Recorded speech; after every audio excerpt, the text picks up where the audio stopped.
Starship is a fully reusable, super heavy-lift launch vehicle currently developed by SpaceX. Starship will be the world's most powerful launch vehicle ever developed, with the ability to carry more than 100 metric tons to Earth's orbit. This is a two-stage to-orbit launch vehicle.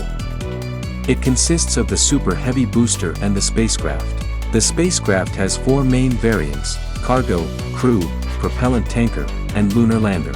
This is the tallest rocket ever built, which is 120 meters tall, which exceeds the height of the Saturn V rocket by 9 meters. The Raptor engine powers the Starship. It is a reusable Methalox staged combustion engine. The bodies of both rocket stages are made from stainless steel, giving Starship its shine and strength for atmospheric entry. SpaceX founder, Elon Musk, says that Starship could eventually carry people to destinations in the greater solar system, but this remains a long-term objective.